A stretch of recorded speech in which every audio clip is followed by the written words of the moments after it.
Hi நண்பா, welcome back to SS Unique. The greatest of all time படத்தோட next update April 1 வரப்போகுது அப்படின்ற மாதிரி பார்த்தீங்கன்னா அர்ச்சனா கல்பதி அவர்கள் அஃபிஷியலாக பார்த்தீங்கன்னா அனௌன்ஸ் பண்ணியிருந்தாங்க. பட் ஆனால் அவங்க என்ன அப்டேட் வரும்னு சொல்லிட்டு மென்ஷன் பண்ணலை. ஸோ அவங்க மென்ஷன் பண்ணலைன்னா கூட நம்மளுக்கு தெரிஞ்ச சோர்ஸ் கிட்டெல்லாம் கேட்டு இருந்தோம். அவங்களும் பார்த்தீங்கன்னா the greatest of all time படத்தோட தேர்ட் சிங்கிளுக்கான அப்டேட் தான் வரும் ஆகஸ்ட் 1 அப்படின்ற மாதிரி பார்த்தீங்கன்னா அவங்களும் சொல்லியிருந்தாங்க.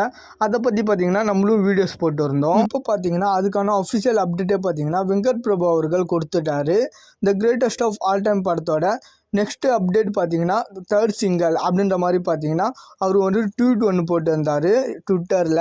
இது பார்த்தீங்கன்னா நம்ம எதிர்பார்த்தது தான். நாளைக்கு மார்னிங் பார்த்தீங்கன்னா தேர்ட் சிங்கிளுக்கான போஸ்டரை ரிலீஸ் பண்ணிவிட்டு சாயந்தரம் ஒரு 6 மணி போல் பார்த்தீங்கன்னா அந்த தேர்ட் சிங்கிளுக்கான ப்ரொமோவை ரிலீஸ் பண்ணுவாங்கன்னு நினைக்கிறேன். ஸோ வெயிட் பண்ணி பார்க்கலாம் நண்பா. இது மாதிரி தளபதி பற்றின அப்டேட் தெரிஞ்சுக்க மறக்காமல் எஸ்எஸ் யூனிக் சேனலை சப்ஸ்கிரைப் பண்ணி சப்போர்ட் பண்ணுங்கள். அண்ட் இதோட வீடியோவை முடிச்சுக்கிறேன். ஓகே, பாய்.